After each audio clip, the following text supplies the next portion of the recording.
Good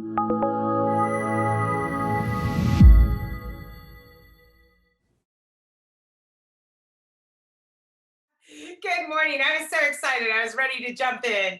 I am so grateful to be here today and to be able to share my passion for educational technology and using it for social change, especially to affirm diversity and to advance justice.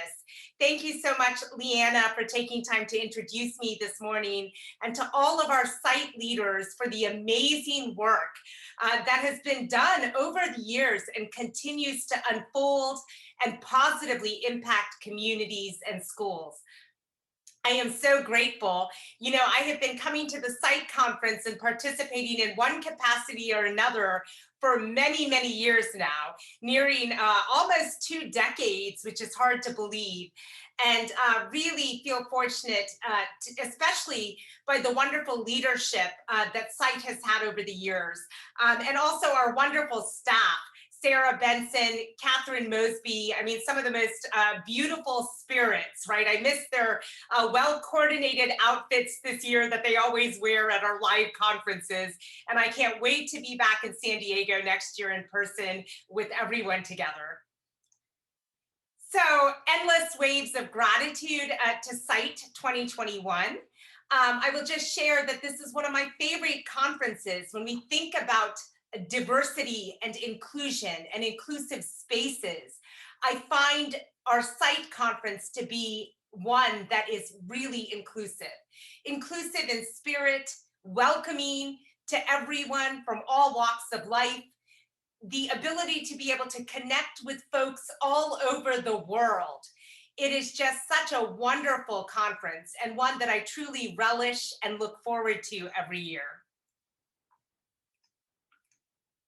So as we get started today, right, I pull up an identity wheel for us to really think about, right, what are all of the dimensions that we as human beings carry? When we think about affirming diversity as teachers and teacher educators and educational leaders, we have to be intentional with our efforts. We also have to remember the complexities that lie before us, that often diversity is many different dimensions. All of us carry many parts of our identities that create a whole. And it's important that we take time to unpack and to reflect and to really think about these different dimensions, especially as we think about technology and using technology to advance justice. So here, you're going to see a couple of different visual images.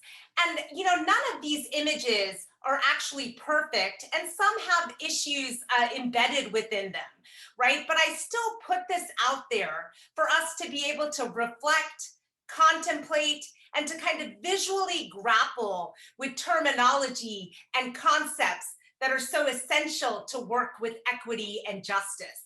So the first visual that you see of individuals actually running on a track, this is based off of the work of Kimberly Crenshaw, an amazing Black scholar who really coined the term intersectionality. This idea that we need to look at issues, social equality issues, issues of inequities through multiple lenses and look for the connections. Often in justice work, we tend to work in silos, right? Trying to address one issue here and another issue there. But what we know is it is important to also step back and to see kind of the tangled web that is before us. And so here you see this kind of differentiation between equality and equity. So often the terms are used interchangeably, but it is important that we remember that they are indeed distinct and different. So again, if you think about a track, if everybody were to start at the same line, the person on the outside of the track is going to have they're going to be at an unfair disadvantage, right? Because they have a longer run to actually do. And so in the equity photo, we are actually acknowledging that. and we are addressing and mitigating that to make the process more fair. Similarly, you see the baseball game, equality giving everyone the same thing, equity realizing that we are all individuals that come from different walks of life with diverse needs. And so we have to actually compensate and give and address and be mindful as we leverage resources. And you'll see in the baseball image, right, you see equality, equity, and then if you are on the liberal end, right, liberation says just tear the whole damn fence down, right? So everyone can enjoy the game. And then below that, you see equality, equity, and reality. The reality that so many are not even on even ground, really standing in trenches, if you will, because the disparities in our nation, the disparities globally are increasing every day. We are seeing significant disparities that are widening in communities all across the globe. And so again, thinking about how are we going to advance equity in the work that we do. As teacher educators, as educational stakeholders from a variety of walks of life who are committed to using technology in ways to advance teaching and learning and to build community, we must actively prioritize equity in our work. It is imperative. And our world is in need of social change. And we the people, are the ones to do it.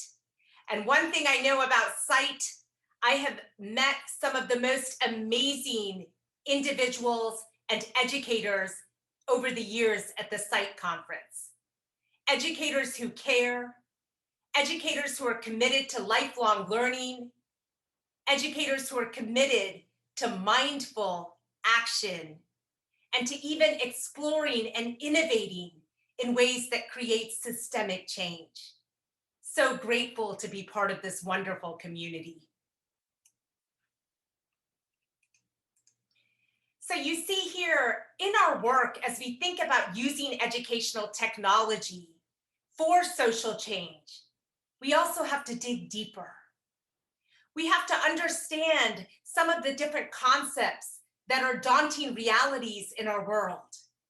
This idea of what exclusion looks like, the idea of segregation, the idea of integration, and then the ideal, right, our goal, this idea of inclusion, and I will add to that by saying belonging, right? It's not just including folks, giving folks a seat at the table, but also agency, listening to voices, allowing diverse stories to come into play. So when we think about the COVID-19 global pandemic that we just experienced, right? I think about last year, our SITE conference, we were all set to come together and in a flurry, right? How everything changed. And since then, COVID-19 has magnified social inequalities. It has also exacerbated many of the disparities in our world. And we see even with technology, the very real technological divide that continues to exist. In the United States, so many of our students are now completely lost from school systems, completely disconnected, because when certain districts went fully online, there were students that did not have access to technology, they did not have the support that was needed, and slowly, some of those students started to disappear. This is a critical issue, one that merits all of our attention as educators, as teacher educators, preparing folks to go into schools and classrooms and school districts and communities to do this important work. We see along with that, along with the technological divide, there are some very realities that we are facing. My life's work, a lot of it is connected to homelessness, working with families and especially children and youth experiencing homelessness. We have millions in the United States, and that number surges astronomically, painfully, when we start to look globally. And what we know is we still do not have broadband, Wi-Fi access in so many communities. Something that used to be thought of as a luxury, as a privilege, but is now in fact a necessity in so many ways. Something that is critical to our information sharing, our exchanges, our multimodal literacy platforms. So we have to do better. In fact, in the United States, so many of our communities, including rural communities, they are facing so many issues around that technology divide, issues that merit our immediate attention. We also have the isms at play: racism, classism, sexism, ableism, linguistic bias, ethnocentrism, xenophobia, all of these different kinds of isms that are embedded into the fabric and blueprints of our societies. And so if you're familiar, there have been some wonderful books that have come out in the last decade, but especially over the last few years. And all of them approach these issues with different lenses, but also share kind of common fundamental roots of understanding. One of those books is by Isabel Wilkerson. It is a book called Caste: The Origins of Our Discontents. And Wilkerson describes the United States as having a caste system, just like so much of our world historically has operated from. Thinking about Nazi Germany, India, right? Caste systems have existed throughout history in different ways. And she says a caste system is an artificial construct, a fixed and embedded ranking of human value that sets the presumed supremacy of one group against the presumed inferiority of other groups. Systems that privilege and oppress. Systems that show up every day at our schools, that are in the blueprints of our society and our communities. As we work around information technology and teacher education, we have to start to prioritize equity conversations. We have to start to talk openly about diversity issues. It is imperative. Our world, our children call on us to act more mindfully. And so here, right, I kind of give this other visual for dismantling deficit thinking and ideologies by, again, opening our understanding around terminology. Diversity, recognizing that everyone is individual and different. I apologize for the typo there in the green. Equality, saying, everyone has equal access to opportunities. Now, here's the thing about equality. I'm going to pause there. For a very, very long time, in cultures around the world, in school systems around the world, we have focused in conversation and also in action in ways around this concept of equality, recognizing the need, right? That everyone needs equal access to opportunities, deserves human dignity and human rights. But here's the thing. The disparities are real. They are pressing before us every day and growing. And in order to have equality, we first have to have equity. We have to have equity, recognizing that folks do not have equality, that we all start out, right, at different places and spaces with different experiences and different resources, different lenses that shape our views. And then we see inclusion, this sense of belonging, a feeling of respect, valuing who you are, feeling supportive energy, a commitment from others so you can do your best work. Again, I just want to do a shout out to SITE, because I find as a conference every year, there is this building of beloved community, right? Where folks reach out to each other, support each other, share resources, welcome each other in our authenticity. And how beautiful that is. Maya Angelou, one of my favorite writers, poets, dancers, film makers, a woman of so many talents. She says, in diversity, there is beauty and there is strength. In diversity, there is beauty and there is strength. So, here are my two babies. Not so much babies anymore. My son has grown even taller since I've taken this picture. He towers over me now, my baby boy. And my daughter, Ramila Sitara. My son, Valen Siddhartha, is now a high school student in 11th grade. My daughter is in 5th grade. She is 10 years old, sometimes going on 23. She's got a little sass to her, but I love it. They are just civil rights activists in their own right, growing, cultivating wings that I hope they'll be able to use for good. Here's the thing. So much of my life experience, I've had a lot of trauma in all sorts of ways, much because of the isms.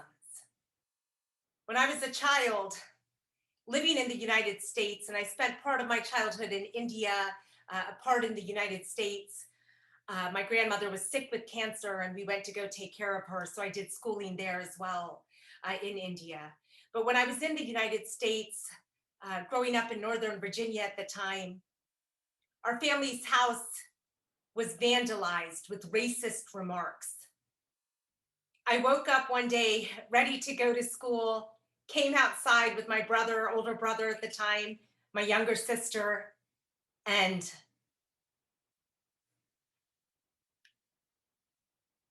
we saw very hateful things spray painted on our house, just vandalism of sorts.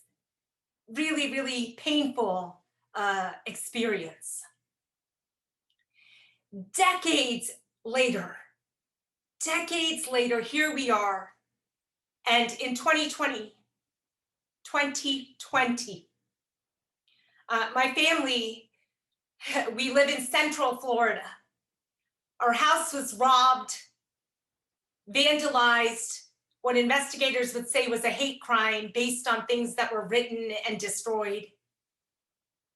To have my children experience that trauma because of hate and racism, to have the trauma that I had worked to try to heal and conceal in ways, again, opened up, really difficult.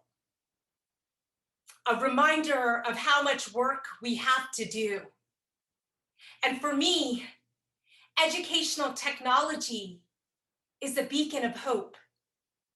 It is something that offers us opportunities to teach empathy in our world, to grow and plant seeds of love and inclusion and belonging, to promote critical thinking so we can start to dismantle actively the hateful isms that oppress and adversely impact too many lives.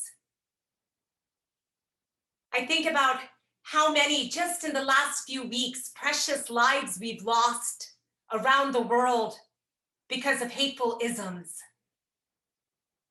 This is work that calls on us to use the instruments that we use to teach and learn and to foster and promote educational excellence, to also work for social change, to work to build a better world for all of us, especially our children and our youth.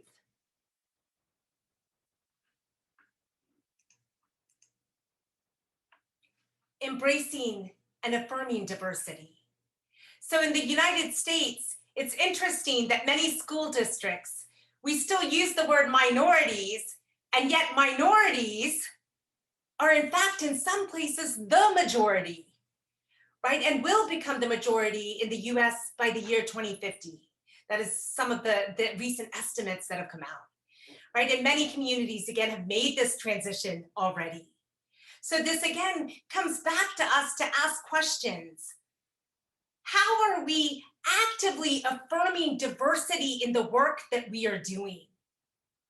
When we are using educational technology, when we are building platforms, when we are teaching online, what are we doing to affirm diversity? How are we equipping our students, especially students who are going to go on to work and serve in communities that are diverse, with children and youth with beautiful potential and promise?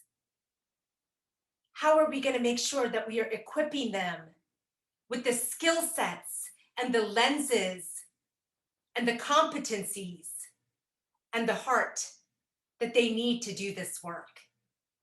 Right? A question for all of us that I hope we will ponder.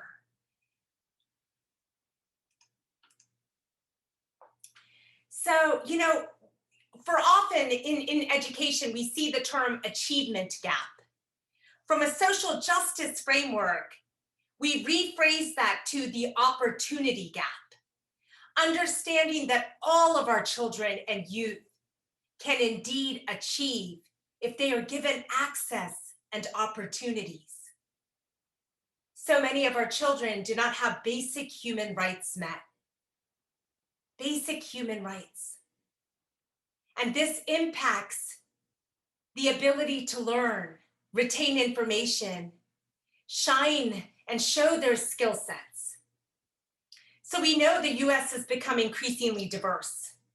That diversity is also reflected in our public schools, but not often reflected responsibly in our school staffing, our policies, our procedures, our curriculum, and our instruction.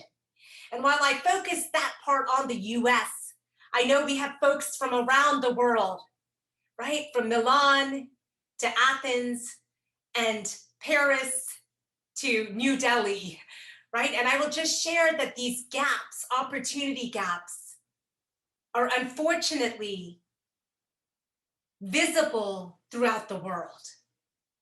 And data clearly illustrates these persistent inequities, the growing unequal landscape of education. And in the US, over 6 decades since Brown versus Board, and our school systems remain separate and unequal. In fact, what one of my mentors, Jonathan Kazal, would say is an apartheid in schooling. Race, ethnicity, socioeconomic status, linguistic background, sexual diversity, gender diversity, religion, ability, all of the diversities, right, that exist, they intersect in ways as well. So this is interesting. This is a graphic. So one of my good friends, a scholar named Ibram X. Kendi, if you're not familiar with his work, I highly recommend you check out his book called Stamped, a wonderful, powerful book that provides framing. I also recommend you check out his more recent book. It came out in 2019, How to Be an Anti-Racist, right? Where he really differentiates saying to be not racist is different than being anti-racist, right? And so this is interesting. Andrew Ibrahim is actually a medical surgeon. He works in the medical field, doing amazing work as a doctor, as a surgeon. And he actually created this graphic based on Ibram X. Kendi's work around anti-racism. And I share this today as a tool for all of us to think about our work with educational technology, with teacher education, to ask ourselves, where are we within this graphic? Where are our students? Where are our community partners or school partners? And how are we going to actively commit to moving ourselves along that spectrum so we can get into that growth zone? right? So the fear zone is, I deny racism is a problem. I avoid hard questions. I strive to be comfortable. And we all have to be comfortable at times. We need it to survive and thrive. But there are times, especially within education, we have to actively commit to putting ourselves in situations that are uncomfortable, to be able to ask challenging questions, questions that don't have easy answers, sometimes no clear answer, but answers we need to wrestle with and work together to find solutions for. Moving into the growth zone, right? Speaking up and out when we see the oppressive isms at play. Educating around anti-racism, around anti-sexism, anti-classism, ableism, all of these isms.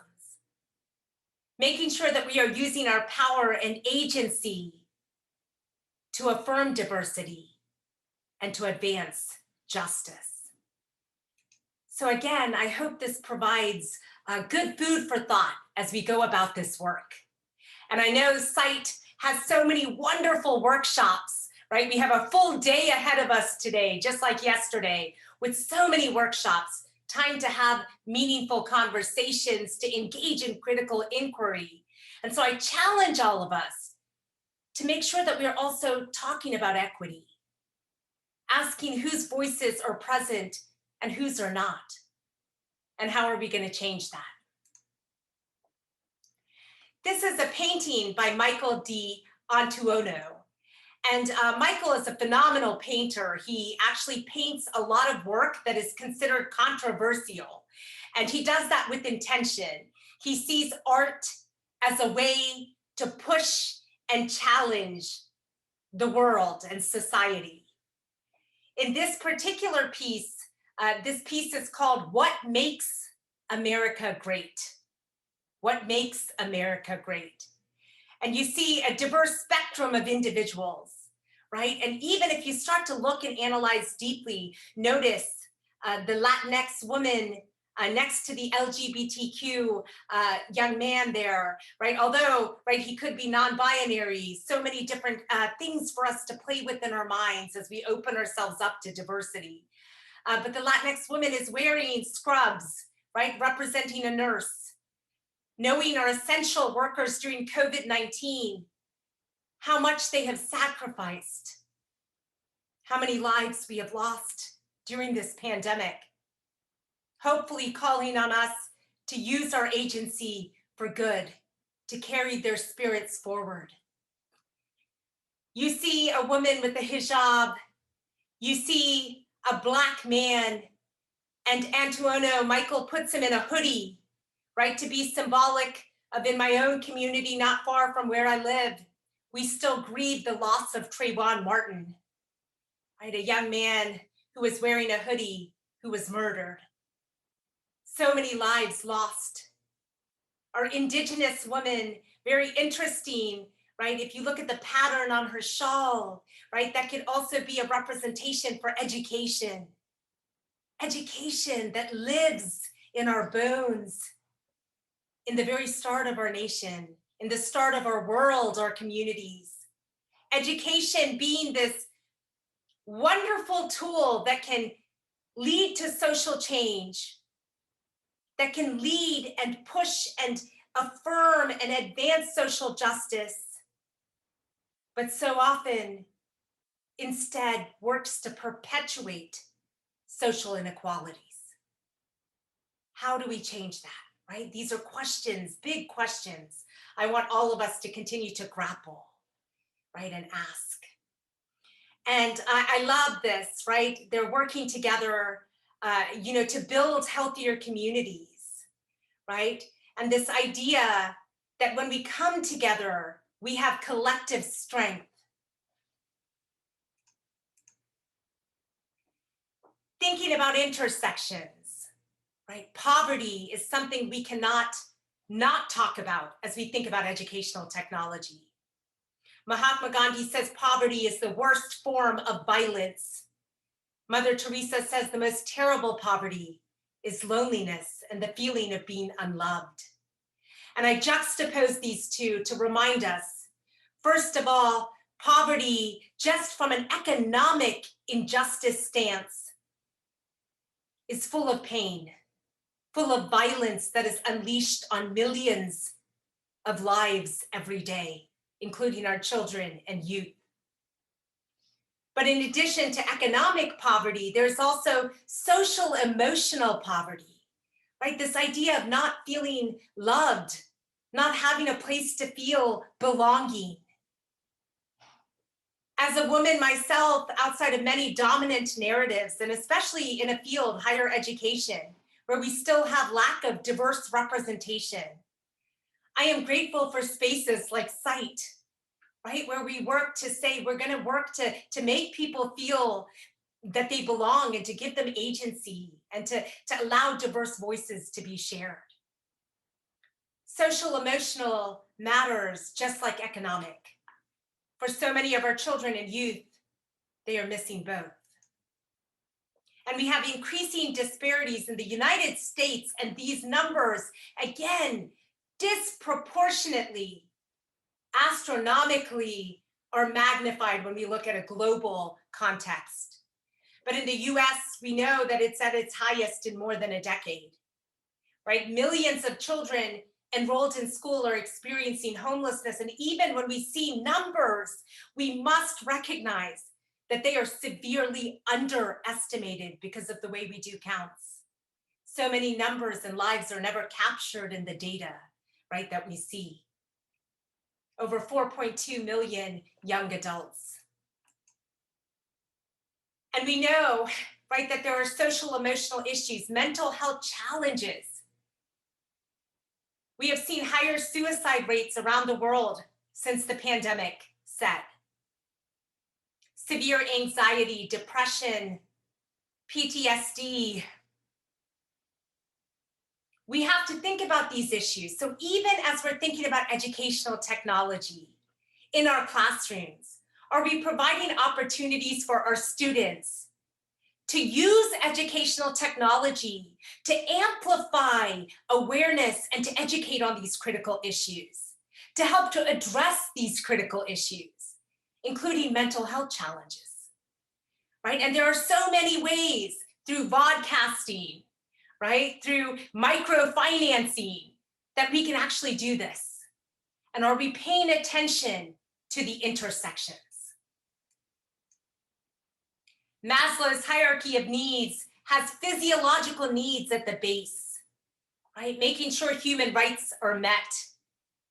Along with that, making sure we have safety and love and belonging. Are we prioritizing this in our work? Human progress is going to take all of us. It's going to require struggle. It's going to require exertion and passionate concern. It's going to require us mindfully using information technology to increase educational access and opportunities. It's going to require us remembering the intersectionalities of identities. It's going to require us being culturally responsive in our practices.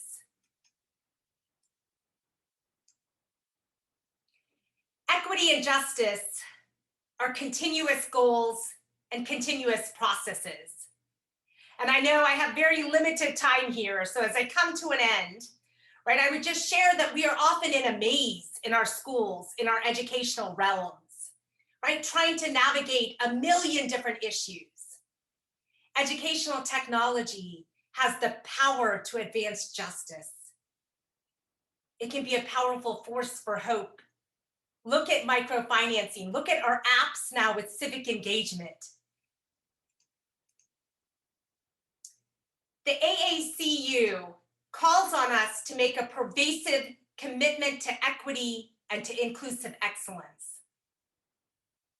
This is imperative to the work that we are doing. And we have to remember that education, as Nelson Mandela put it, is a powerful weapon to change the world, right? Allowing us to metamorphosis like positive imaginal cells transforming into the butterfly. You and me and we, all of us together. Together and onward. Site International, I am so grateful to be able to share with you today. I am looking forward to ongoing discussion, and I am so excited about next year's conference in San Diego. I am ready. I'm getting my sun hat out, ready to go. I will end finally with just a short quotation, one that Amma, my mom, always shared with me growing up.